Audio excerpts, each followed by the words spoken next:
Olá, seja muito bem-vindo ao canal Professor José Alessandro Neves. O vídeo que você irá assistir na sequência é resultado de provocações que me foram feitas por 3 patetas e uma doutora especialista em Plutarco de Queroneia. Essa percepção de que a propaganda imperial, de que uma propaganda é capaz de manipular o pensamento de um povo, como se fosse aqueles filmes de ficção científica que descem os marcianos e soltam um raio e todo mundo fica zumbi fazendo o que o marciano mandou porque aquela luz iluminou o seu cérebro, né? Eu já percebi, eu gosto muito de ficção científica.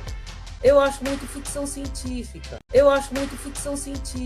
Olha, as propagandas romanas tinham ou não o fim de levar o controle das massas? Causavam uma histeria coletiva ao ponto das pessoas realmente serem controladas pelas narrativas, muitas delas, claro, teológicas, mitopoéticas, míticas, entre outras. Enfim, será que realmente se as propagandas que na verdade celebravam, cultuavam, veneravam e engrandeciam os imperadores não tinham a finalidade realmente de dominar as massas? Eu acho muito ficção científica. Estas e outras respostas procurei apresentar de forma bem fundamentada, com uma rica bibliografia, silenciando os 3 patetas e uma doutora que caiu no stand-up comedy de falar aquilo que não deveria.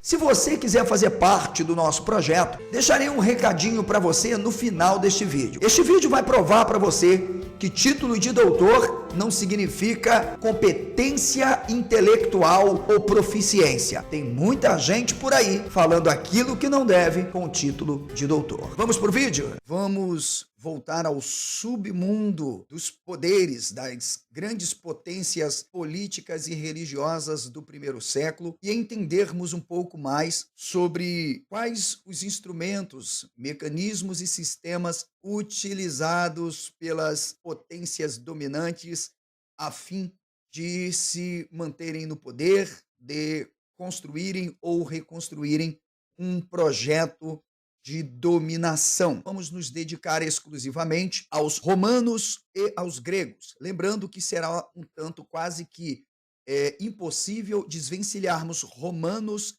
e gregos, pois estaremos falando justamente de um contexto em que há uma associação direta dos romanos com os gregos, e assim sucessivamente. Uma questão de absorção cultural, ideológica, filosófica, entre muitas questões. Também estaremos respondendo um vídeo que é um corte que eu tive acesso de uma live que foi feita com uma historiadora, não sei, eu acho que não, mas ela é formada em línguas clássicas, especialista em Plutarco de Queroneia. Eu acho muito ficção científica.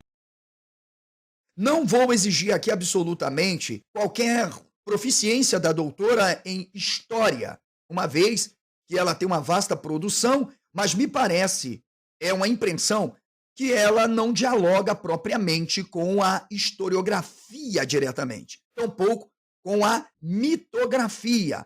Eu acho que de Marcel Detienne ela passou distante, e também do meu convidado que foi citado por ela, Walter Benjamin. Portanto, como eu disse, não é objetivo de qualquer ad hominem a doutora, mas eu estarei sim refutando cada uma de suas falas ali naquela live. E ela terá o direito de resposta para vir ao meu canal. Vamos lá, vamos pegar aqui, no primeiro momento, as falas da doutora. Professora, mas essas literaturas de Plutarco, de alguma maneira, foram utilizadas para esse fim, para manter aqueles grupos insurgentes? Vejam só, nesse primeiro momento a gente precisa entender a pergunta do nosso ilustríssimo amigo Claudemir, ok? É evidente que a pergunta do Claudemir, ela já vai movida por uma perspectiva apologética e contra-apologética, ainda que indiretamente, no sentido de uma pesquisa científica acerca da Bíblia. Por quê?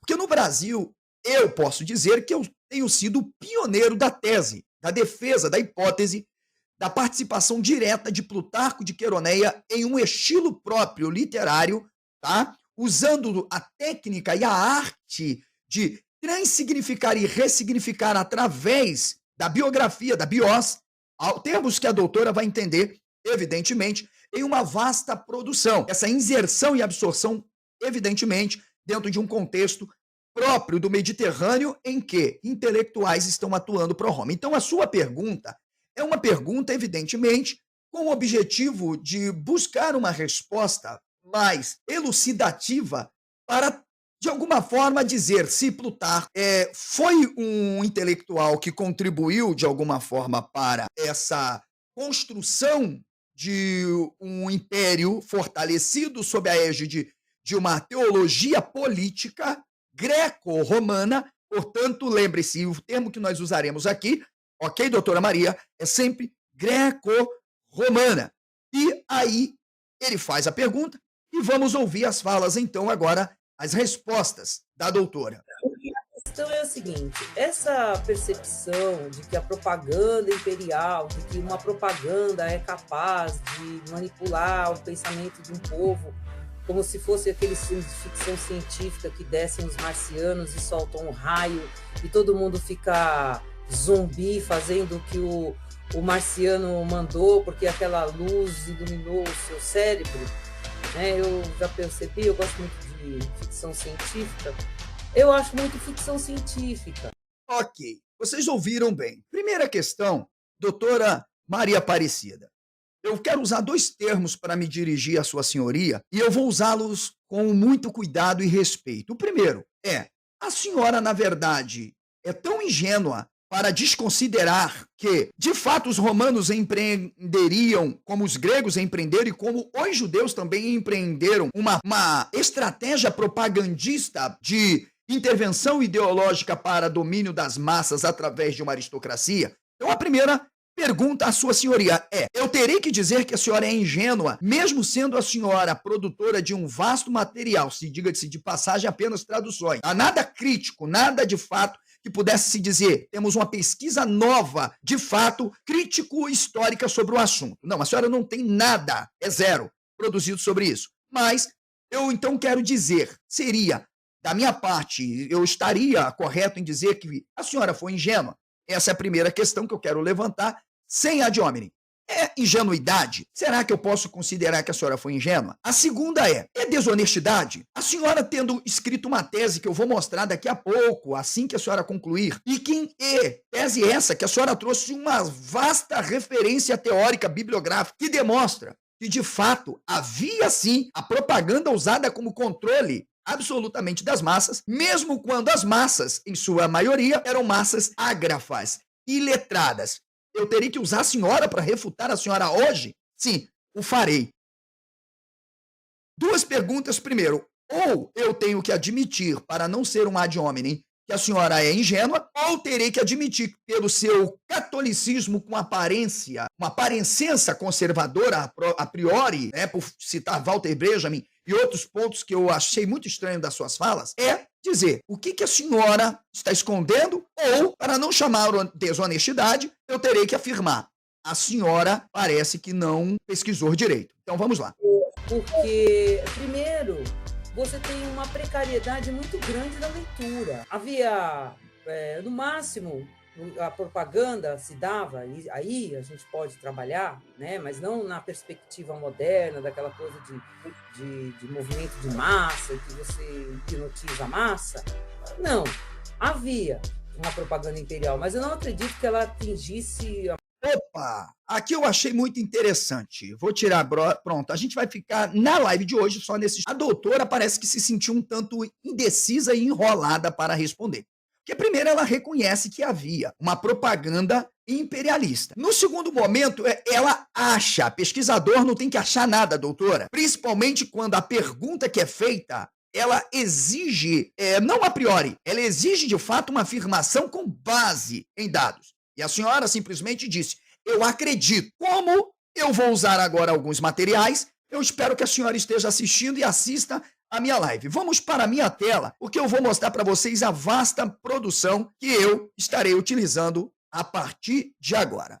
E evidente, começarei, primeiro eu vou exibir toda a referência bibliográfica, ok? para que todos tenham. Primeiro material, eu usarei a tese da própria doutora. Está aqui, Maria Aparecida Oliveira Silva. Essa é a tese. E vou mostrar como a doutora se sentiu em dificuldade para aceitar o fato de que muitos teóricos, de fato, conceberam a possibilidade, a probabilidade de uma propaganda, de fato, vamos dizer, empreendida através da aristocracia, das classes intelectuais, sobretudo, aí vamos chamar greco-romanas, justamente para a construção de todo um projeto político-religioso, sobretudo com base numa paideia e numa maêutica, evidentemente, termos que a doutora conhece. O que a doutora concebeu na sua tese? Eu vou mostrar, ok? No momento, as referências. O outro material que eu trago, todos de doutores e pós-doutores, é esse material que você já está vendo aqui, ok? Olha aqui, tá? Do Cláudio Pierre, ok? Você vai saber quem ele é. O segundo material que eu vou trazer para vocês é da Lisa França. Sabe o que ela é? Ok, a doutora deve saber. Doutora em audiovisual e publicidade, e ela também trabalhou a evolução, entende? Da propaganda a partir justamente do processo auctotônico, doutora, que eu acho que a senhora entende o que é esse termo, propriamente defendido por Marcel Detienne, ok? E peripiceia, que eu acho que a senhora também conhece esses termos. Ela também, essa autora que você está vendo aqui, a Lisa França, irá trabalhar. Esse é o terceiro material. O quarto material que eu vou usar é do Felipe Ayla de Mello, ok? Que também produziu uma vasta, e olha quem ele traz na sua pesquisa, Plutarco, ok? E todo o seu projeto legal de construção do Império. A representação, tá vendo aqui? E imperial, ok? Tá aqui o material, beleza? Agora só faltam dizer que os autores aqui não têm credibilidade. Vamos ao quinto material. O quinto material que nós vamos utilizar tá aqui. Propaganda política no Principado Augustano. Artes como forma de discurso, doutora. Eu estou me valendo de uma dissertação, que já é uma tese agora, ok? Desenvolvida por Tiago. E a senhora deve conhecer, com certeza, né? Ok. O sexto material é Propaganda, um romance quase perfeito, de Rosana da Conceição. Vamos ver quem ela é? Tá aqui, ó. Ok, pessoal? Beleza? Tudo bonitinho. O nosso oitavo material é um dos melhores, que eu acho que a doutora desconhece. Mas como ela citou Walter Benjamin e eu, vocês sabem que sou crítico um tanto do marxismo em alguns pontos, e não totalmente antimarxista, mas eu mesmo sou um crítico do Eric Hobsbawm. Mas eu não poderia deixar de trazer esse livro aqui, doutora, A Invenção do Povo Judeu, que vai se dar sobre uma análise propagandista, que percorre, sobretudo, o período asmoneu, que vai mostrar como o Império Romano também se utilizou disso através de judeus tais como Filo de Alexandria e Joséfo, ok? Eu acho muito ficção científica. E não podia deixar de ser uma tradução e que viesse ser endossada por quem? Pelo Eric Hobsbawm. Eu acho que a doutora sofre calafrios quando ouve falar nesses caras. O nono material que eu estarei usando é do Vicente de Bruruca. Esse material é um dos melhores para mim. O uso de Dionísio como item de propaganda na revolta de Espartaco. Será mesmo, doutora, que realmente a propaganda imperialista não tinha por objetivo a coletivização, a manipulação das massas? Sei não, acho que a senhora andou faltando a aula de pesquisa. Sei não, mas vamos lá. Vamos agora ao próximo material. Eu vou trazer um material da Maria Elizabeth Bueno de Godoy, Faculdade de Letras e Ciências Humanas da Universidade de São Paulo, e Gustavo de Andrade. Esse material vai ser voltado a uma perspectiva de Marcel Detienne, do helenismo, comparação e reflexão no contexto nacional.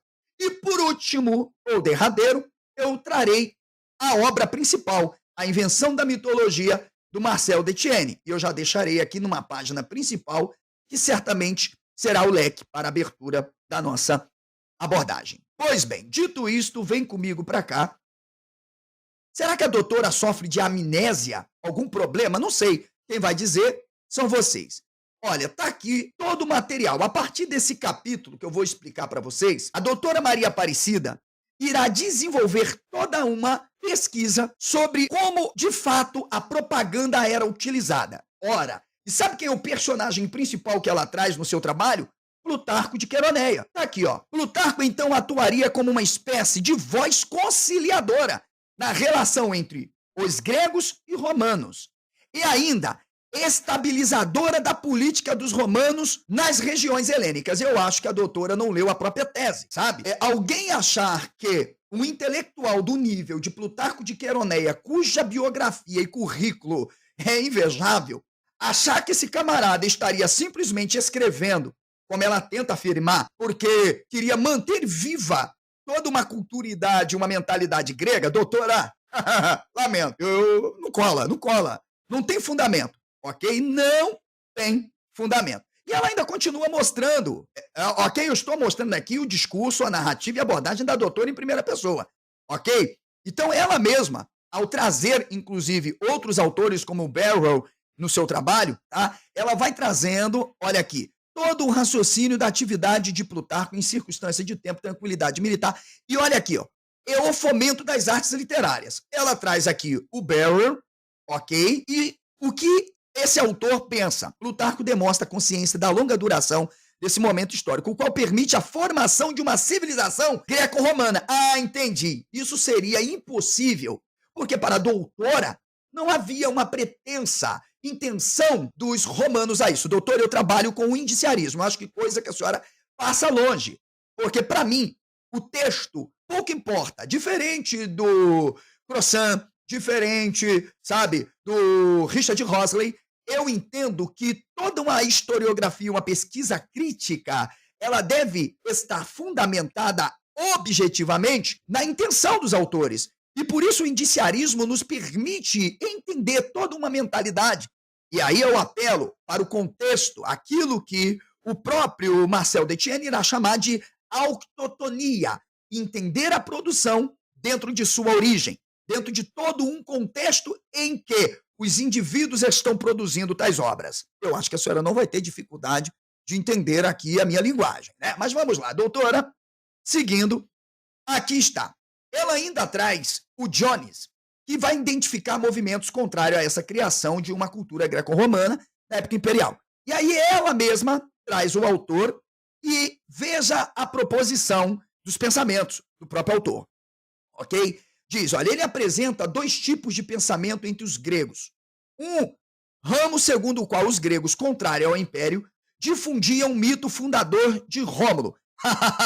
Evidente que eu acredito que a doutora jamais iria engolir isso, né? Mas tudo bem, vamos ver, ok? Não, evidentemente que nenhum grego seria maluco de levantar toda uma mentalidade que não fosse propriamente para favorecer o Império Romano. Eu simplesmente pegarei Teseu ou qualquer outro mito, como, por exemplo, Espartaco, para produzir algo que não pudesse ser para ressignificar ou introjetar a mente popular as ideias do poder de Roma. Mas tudo bem, vamos continuar a leitura aqui.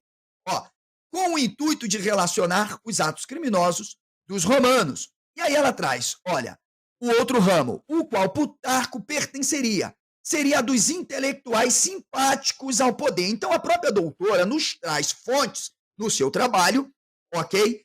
Que, de fato, há uma influência de Plutarco e, olha, que a linguagem plutarquiana, apesar de alta erudição e um domínio claro do koiné, mas também do clássico, nos permite entender que toda uma arte de exposição, de propaganda, é feita.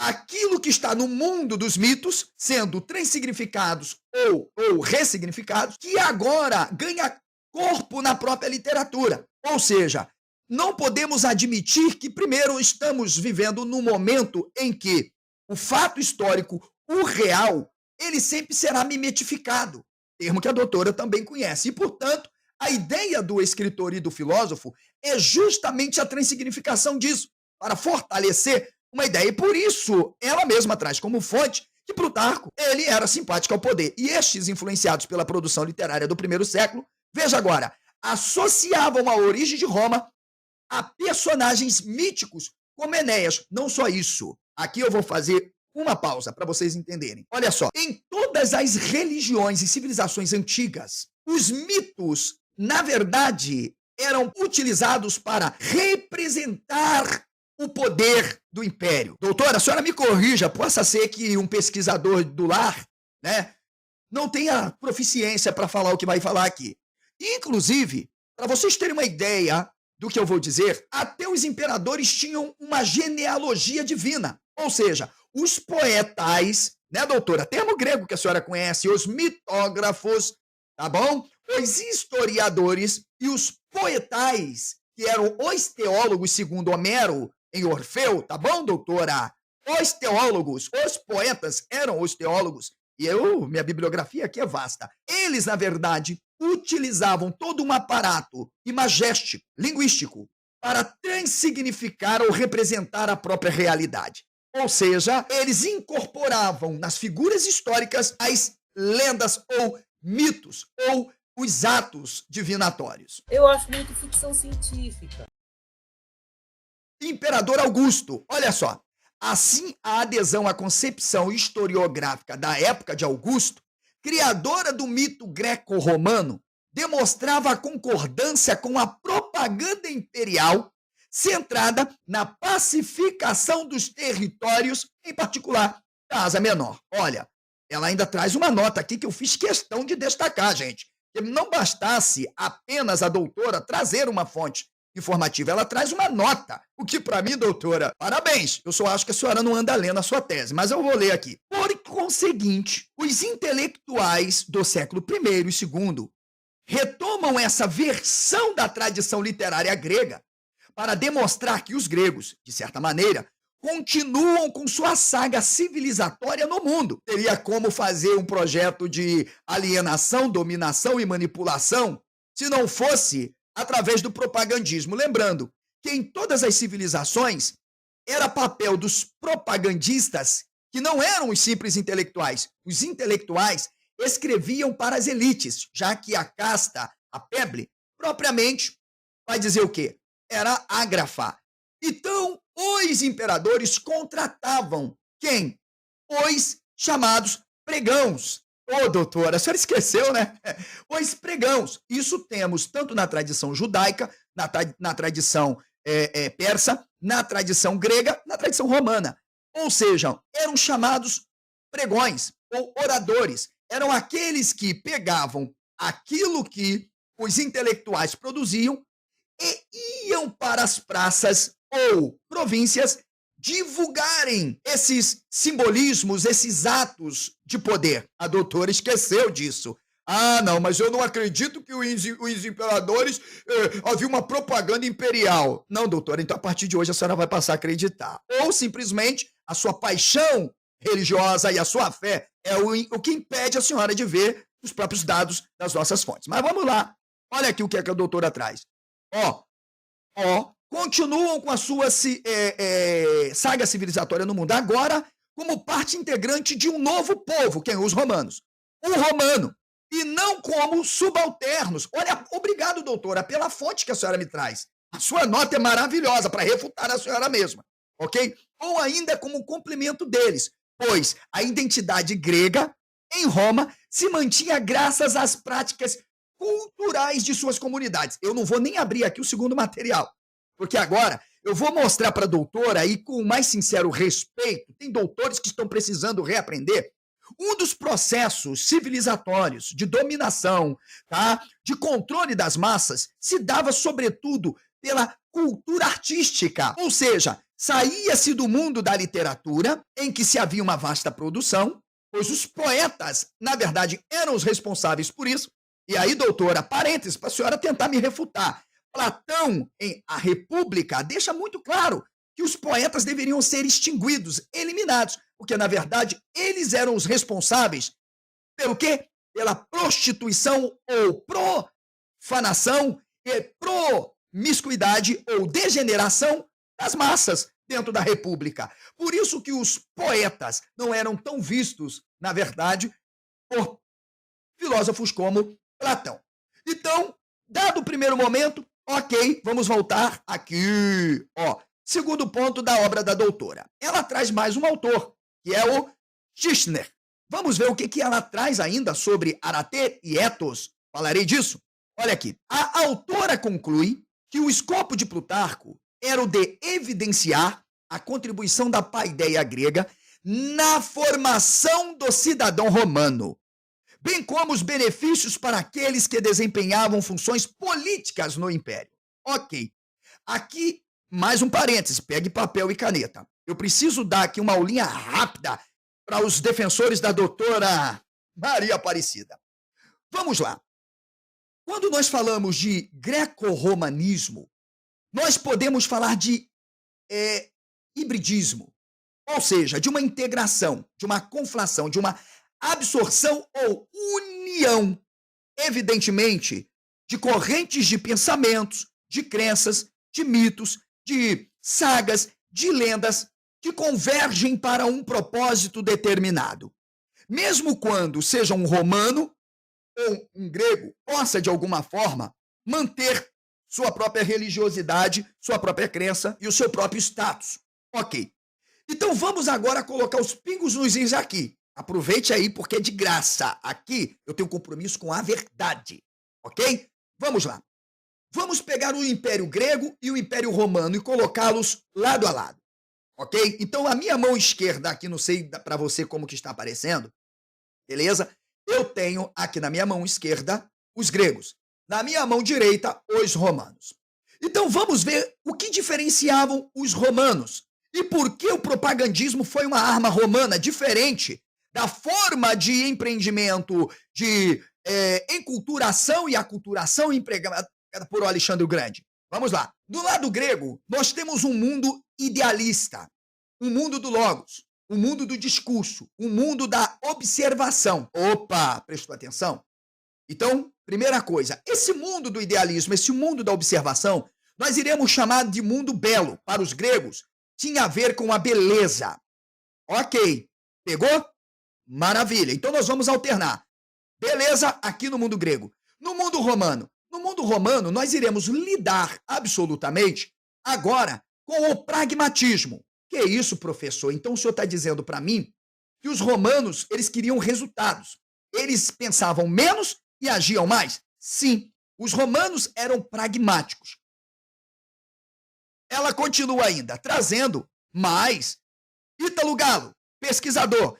Vamos ver o que ela diz que o próprio pesquisador traz. Plutarco percorreu sua vida sob o regime político dos Césares. Em sua descrição da interação plutarquiana com os imperadores, ela diz que o autor infere que sua proximidade com o poder o converteu em um indivíduo que compartilhava da ideologia de uma elite romana culta e refinada, produto de uma coinegra com-romana. Professor, está corretíssimo. Para refutar minha hipótese plutarquiana vai ter que estudar aí uns 20 anos. Está muito bem preparado para vir debater comigo, porque vai passar vergonha. Ok? Olha isso aqui, ó. Plutarco pensava na composição cultural do império em 3 categorias. E aí, eu vou passar. Ok? Pronto. Aqui eu vou fechar. A propaganda em Roma estava intimamente ligada às cunhagens monetárias. Portanto, doutora, a senhora percebeu que, independente da literatura, haviam formas de se dominar? Ou seja, o que mais estava nas relações interpessoais e intersociais? Era o dinheiro. Por que inclusive, os evangelhos fazem questão absoluta de dizer que tem um cara que quer oprimir o próprio povo e ordena pagar imposto? Ele ordena, ele manda pagar. Está no imperativo, doutor, apodote. Pague. A pergunta, ela é absolutamente uma movida de uma retórica, mas de uma pretensa resposta facultativa, uma vez que o verbo empregado é o verbo dar, de domi, do grego. Mas Jesus, ao invés de responder, vocês devem dar, usando o próprio verbo de domi, ele usa podote. E isso, doutor, eu trabalho com a intenção do autor. A senhora é especialista em língua clássica. Acredito que em koiné. Vou aguardar a senhora aqui no meu canal. Ok? Vamos lá. As moedas não apenas são instrumentos importantes para estabelecer a datação dos documentos que chegaram até nós, sem o seu contexto original, como são de grande valia na compreensão dessas mensagens, o quê? Simbólicas no corpo da própria moeda. Como era, doutora? Na verdade que se manipulavam as pessoas? Como que isso acontecia? Como eram que a sociedade ignorante mentalizava e acabava entrando numa chamada histeria coletiva, ou alguns especialistas como o próprio Marcel Detienne, e outros acadêmicos vão chamar ali de fenômeno psicodélico, quando é possível que através das imagens codificadas pelo cérebro, ok? O indivíduo passe a agir sem entender a própria realidade, os seus condicionamentos, entrando numa histeria coletiva, doutora. Será que eu preciso citar Michel Foucault? Eu acho muito ficção científica. Será que eu preciso citar Freud? Eu acho que a senhora nem gosta de ouvir esses nomes. Mas, como se deu, inclusive eu ainda vou voltar para falar da asneira que eu ouvi sobre o nazismo e a propaganda televisiva. Eu vou falar tudo, vou refutar cada falácia dessa doutora hoje, ok? Então, vamos lá, mais um pouquinho. Num mundo onde não existiam meios de informação comparáveis aos nossos, onde o analfabetismo se estendia às numerosas camadas da população, a moeda é um objeto palpável, objeto que abre todas as portas para proporcionar o bem-estar e, portanto, também, doutora, para manipular, para, a partir daí, conceber a ideia de poder e soberania. Ou a senhora acha que a narrativa de Jesus, paga imposto ou não paga, foi simplesmente um fato histórico, doutora? Eu acho muito ficção científica. Alguém registrou memória, fonte que, hipótese. Hein, doutora? Como que a senhora vai justificar isso? Sem contar que não temos evangelhos antes de 70 e, portanto, tudo é transsignificação, tudo é diegese, forma clara de se empregar. Eu, diferente da doutora, estou empregando um princípio fundamental da historiografia, bem como da mitografia. Que princípio é esse? Autotonia, termo que ela nem usa absolutamente no seu trabalho, se é que usou alguma vez. Eu não achei ainda, mas fazer o quê? Vamos continuar? Ok, olha aqui, ó. A moeda foi introduzida em Roma durante a República, onde as famílias senatoriais cunhavam suas próprias peças. Podemos chamar de uma produção particular. E aqui, olha, Augusto, em 63 antes, tá vendo aqui, ó, que os aspectos artísticos, não apenas das peças, mas também da arquitetura, são associados a uma propaganda político-ideológica. Eu acho muito ficção científica. Cuja função era delegitimar o poder do governante. Doutora, eu ficaria com vergonha. Eu fosse a senhora, pediria a galerinha lá para escolher aquele vídeo, hein? Hoje, falar de propagandismo é impossível uma não introdução na República de Platão. Numa leitura, sobretudo, do mito da caverna e também no diálogo de Adimanto com Sócrates, na própria República. Então é difícil, né, doutora? Hoje é objeto. Tá aqui, ó, doutora em audiovisual e publicidade pela Universidade Autônoma de Barcelona. Ela é jornalista, professora da Faculdade de Comunicação Social. Vamos ver o que ela falou? Tá aqui. Olha aqui, ó.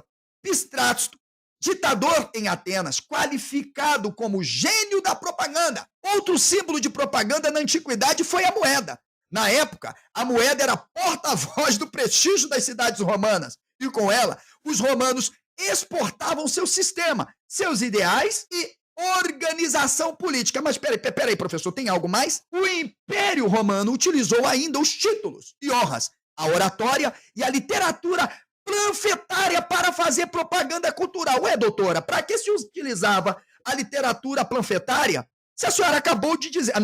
Peraí, professor, não faz isso não, que a doutora vai ter um treco, professor, não faça. Eu acho muito ficção científica. Não, eu vou fazer.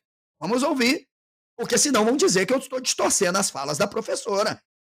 A sua ironia é uma vergonha para a academia, doutora Maria. É uma vergonha. Aliás, tem um doutor que vem aqui que não cansa de passar vergonha, que tentou defender a senhora. Eu disse, olha, eu acompanho Maria Aparecida, ó, antes dela ter um trabalho publicado, aos 17 eu já estava lendo Plutarco de Queronea, Aristóteles, os grandes clássicos, sem ter o ensino médio na época, hein? Meu avô era fera. Vamos lá. Professora, mas essas literaturas... O seu cérebro, eu dou porque aquela luz iluminou o seu cérebro e fazendo o que o marciano mandou porque aquela luz iluminou o seu cérebro. Eu nem entendi se ela falou cérebro ou cérebro, mas o português pouco importa, eu acho que é o áudio. O que o marciano mandou porque aquela luz iluminou o seu cérebro. Eu já percebi, eu gosto muito de ficção científica. É verdade, doutora. A senhora... A sua ironia foi um tiro de 12 pela culatra, entende? O seu trabalho é um trabalho magnífico. Porém, doutora, sou sincero, numa sabatina comigo a senhora não sobra nada, só o caldo. Tô sendo sincero para a Eu senhora. acho muito ficção científica, porque É melhor ficção científica, numa ironia, do que você encontrar um trabalho tendencioso absolutamente que se esbarra em questões, evidentemente, de crenças, porque vai jogar e desmoronar toda essa religiosidade aí, né? Aliás, eu tenho um vídeo aqui, doutora, para a senhora me refutar também, onde eu mostro a recepção de Plutarco de Queroneia na tradição. Não se ouve falar de Paulo, não se ouve falar de Lucas, não se ouve falar de nada, a não ser Plutarco de Queroneia como um dos principais responsáveis pela consolidação das bases do cristianismo. Eu quero que a senhora me refute, por gentileza, o vídeo está aqui disponível. primeiro, você tem uma precariedade muito grande da leitura. Ah, entendi. Ouviram aqui? Ah, entendi, doutora. Mas sabe como se dava a panfletagem, doutora? É simples. Nem sempre, evidentemente, as pessoas das camadas mais pobres, né, conseguiam, de fato, entender. E a panfletagem, ela se dava de várias formas. O texto, propriamente, que era exposto de forma resumida, e era lido por aqueles que exerciam o propagandismo, contratados pelo Império Romano, tá? Vamos chamar esses aí de apóstolos enviados. Eram os pregãos, os emissários. Esses indivíduos chegavam nas cidades e, portanto, começavam a falar em nome do governante. Eles liam publicamente. Essa era uma forma de panfletagem. Mas a senhora diz que não havia possibilidade do Império Romano exercer o domínio das massas. Aliás, eu queria dizer para a senhora que em toda a história das civilizações e da humanidade, doutora, a coisa mais fácil que tem é levar os indivíduos a uma histeria coletiva. E não precisa de muito. Eu até, inclusive, vou parar ainda aqui, ó. Eu acho que a senhora leu Walter Benjamin, se é que leu alguma vez na vida, de cabeça para baixo. A senhora falou coisas que, sinceramente, é uma vergonha uma acadêmica falar. Mas eu vou mostrar para a senhora, isso mesmo, os problemas seríssimos em relação ao discurso de massa, sobretudo fascista. Vou falar lá de Mussolini e vou falar também do cara lá do bigodão da Alemanha, onde a senhora chegou a usar, porque foi a televisão. Não, doutora. Onde não havia a televisão, muito antes da televisão existir, os meios principais de controle das massas eram o propagandismo artístico, poetas, os romancistas. Inclusive, é isso que leva Adolf Hitler a se revoltar e estabelecer uma forma de ataque ao que ele vai chamar de arte profana. A aula é de graça, minha gente, é de graça, porque a doutora aí sei não, hein?